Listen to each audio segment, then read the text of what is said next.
Hello guys, मैं हूं हनी। मैं हूं प्रीति। और आज हम आपको बताने वाले हैं challenges faced by couples in love marriage. Usually जितनी भी लव मैरिज होती है उनमें 4 चीजें बहुत कॉमन होती है। Societal prejudgement, family opposition, cultural differences and pressure to conform traditional marriages. अब आपको ऐसा लग रहा होगा ये इतने भारी भारी टॉपिक्स क्यों बोले हमने, बट हम वन बाय वन एक्सप्लेन करते हैं। सोसाइटल प्रीजडमेंट, 4 लोग क्या कहेंगे, 4 लोग क्या बातें बनाएंगे, सोसाइटी वाले क्या बोलेंगे, रिश्तेदार क्या बोलेंगे। सुनने में बहुत लोगों को लगेगा कि हम ये क्या बात कर रहे हैं, 2023 में रह रहे हैं भाई। लेकिन आज भी 80% से भी ज्यादा जो पेरेंट्स हैं उनके मन में और जो फैमिलीज है उनके मन में ये डर रहता है कि हम लोग सोसाइटी को कैसे फेस करेंगे। तब पहला जो डर आता है जब आप लोग अपने पेरेंट्स को बताते हो, अपने रिश्तेदारों को बताते हो, सबसे पहला जो क्वेश्चन आपके फैमिली और पेरेंट्स के माइंड में आता है वो ये आता है कि 4 लोग क्या कहेंगे। कौन है ये लोग, कहां से आते हैं ये? इनके पास ना रहने को घर है, ना रोजगार है, ना पैसा है, फिर क्यों चले आते हैं हमारे खूबसूरत शहरों को। इवन ये इशू इतना बड़ा है कि इसकी वजह से कई सारे लोग अपने माँ बाप को घर छोड़ के चले जाते हैं, लोगों से लड़ने को तैयार हो जाते हैं, मरने को भी तैयार हो जाते हैं। But this is not a solution. Solution के बारे में बात हम वीडियो के एंड में करेंगे। तब तक के लिए आते हैं दूसरे टॉपिक पे, जो कि है फैमिली अपोजिशन। आज भी कई बहुत सारी ऐसी फैमिलीज है जो चाहती हैं कि उनके बच्चों की जो शादी है वो उनके मुताबिक हो, बच्चों के मुताबिक ना हो। बच्चों के लाइक्स डिसलाइक्स, उन्हें अपनी लाइफ में कैसा पार्टनर चाहिए, उनकी क्या एक्सपेक्टेशन है, इनसे उनका दूर दूर तक कोई वास्ता नहीं है। जस्ट बिकॉज उन्हें ऐसा लगता है कि जो लड़का वो अपनी बेटी या बेटे के लिए पसंद करेंगे उससे अच्छा तो कोई हो ही नहीं सकता। बट ऐसा नहीं है। कई बार फैमिलीज भी इस पॉइंट पे आकर फेल हो जाती है। कभी कभी ऐसा भी होता है कि हम खुद भी गलत डिसीजन लेते हैं। मेरा तो इतना लाइफ खराब हो गया है, इतना लाइफ खराब हो गया है मेरा।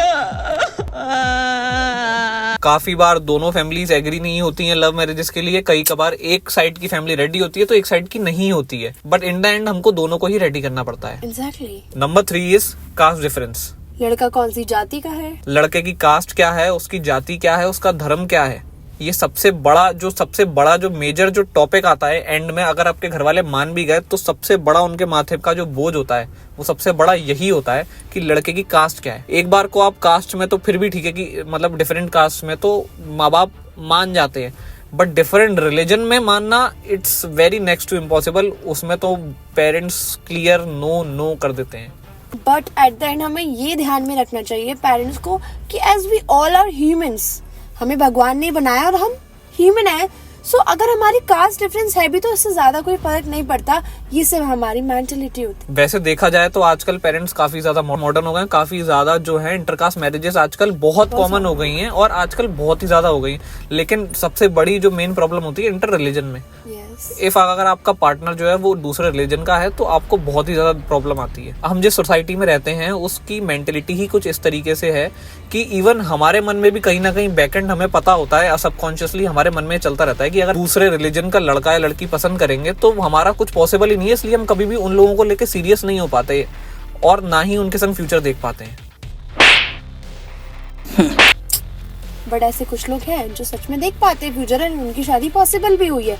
So the number 4 is traditional marriages. शादी कौन सी एज में करनी है, शादी कौन से लड़के से करनी है, या फिर शादी में कितना दहेज जाएगा, ये एक्चुअल में पहले से ही फिक्स हो जाता है लड़का देखने से पहले ही।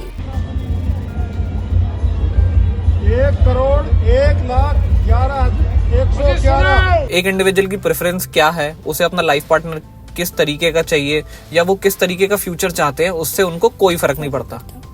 आज भी ऐसे बहुत सारे छोटे छोटे स्मॉल टाउन्स हैं जिनमें लड़का लड़की को देखते ही नहीं है। लड़का एक लड़की को शादी से पहले देख ही नहीं सकते, वो मिलते ही शादी वाले दिन है। एंड कुछ जगह ऐसा है कि शादी होने के बाद भी जो लड़कियां होती है वो घर से बाहर नहीं निकल सकती हैं।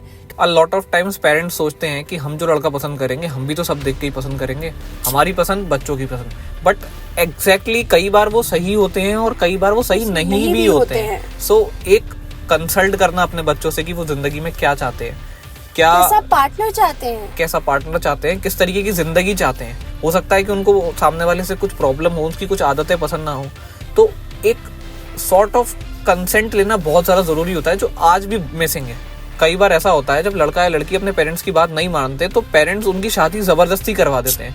अब इससे होता तो ये है कि कई लड़कियां बहुत ज्यादा ट्रॉमेटाइज हो जाती हैं। कुछ लड़कियां मूव ऑन कर जाती हैं 1 आध साल बाद, मतलब ठीक हो जाती हैं, लेकिन कुछ लड़कियों के दिमाग में या लड़कों के दिमाग में जिंदगी भर का ट्रॉमा रह जाता है। वो कभी वो जो लाइफ वो जीना चाहते थे वो जी नहीं पाते हैं और उसी ट्रॉमे को लेके जिंदगी भर चलते रहते हैं। एंड कुछ लड़कियां और लड़के ऐसे भी होते हैं जो सुसाइड तक सोचने लगते हैं, but that's not a solution. कई सारे केसेस में लड़का लड़की घर छोड़ के भी भाग जाते हैं, which is also a very bad decision. Just because कहीं ना कहीं आपको अपने पेरेंट्स की रिस्पेक्ट करना आनी चाहिए।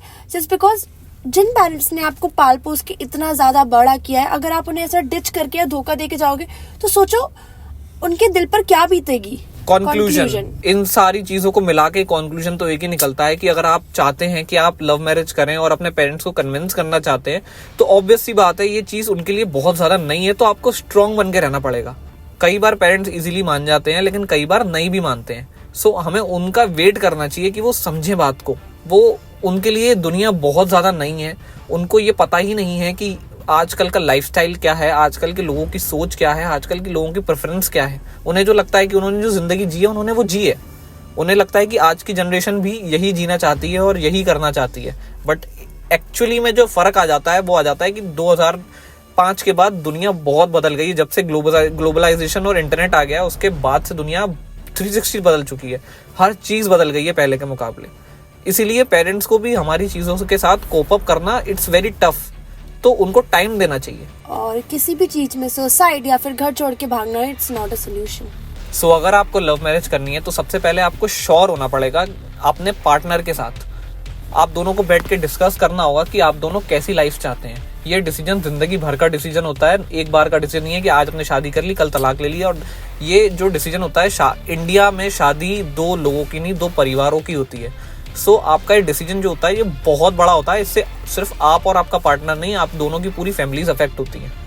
आप दोनों को बैठ के कंसल्ट करना चाहिए, बात करना चाहिए कि आप फ्यूचर में क्या चाहते हैं, आपके गोल्स क्या हैं, आपका लाइफस्टाइल क्या है, आपका मनी एक्सपेंस क्या है। आपको एक एक चीज डिस्कस करनी चाहिए और उसके अकॉर्डिंग ही अपने पार्टनर को चूज करना चाहिए, वरना ये चीजें बाद में आके बहुत दिक्कत देती है। जब आप इन सब चीज़ों के लिए आप खुद से श्योर हो जाओगे तभी अपने पेरेंट्स से बोलो। उसके पहले पेरेंट्स से आपको बोल के उनका मन दुखाना या कुछ करने का आपको वैसे भी सेंस नहीं बनता। कोई भी अपने माँ बाप का दिल दुखा के शादी नहीं करना चाहता और ना ही करना चाहिए, क्योंकि उन्होंने भी आपको बचपन से पाल पोस के बड़ा किया है। उनके भी कुछ सपने, उनके भी कुछ अरमान होंगे कि आपके लिए बहुत कुछ सोच रखा है उन्होंने, कि उनको वो भी चाहते हैं कि हमारे बच्चों की शादी इस तरीके से हो, उस तरीके से हो। उनके भी लाखों सपने होते हैं। सो हमें कोई हक नहीं है कि किसी का सपना तोड़ दे हम। सो अगर आप लोग चाहते हैं कि how to convince your parents for love marriage पर एक डिटेल्ड वीडियो बनाएं तो हमें कमेंट्स में लिख के बताएं, और हम लोग नेक्स्ट वीडियो जो होगी वो इस पे एक डिटेल्ड वीडियो बनाएंगे कि हमने अपने पेरेंट्स को कैसे मनाया और आप कैसे मना सकते हो। अगर आपको हमारी ये वीडियो अच्छी लगी हो तो इस वीडियो पे लाइक, शेयर एंड कमेंट कीजिए एंड उस दोस्त के साथ शेयर कीजिए जिसको लव मैरिज करनी हो, एंड ये अपने उन दोस्तों के साथ शेयर करो जिन्हें लव मैरिज करनी हो। सो इसी के साथ आज की वीडियो होती है खत्म। मिलते हैं आपसे नेक्स्ट वीडियो में। अगर वीडियो अच्छी लगी हो तो कमेंट में बताओ, और नहीं भी अच्छी लगी हो तो भी बताओ यार। Bye bye.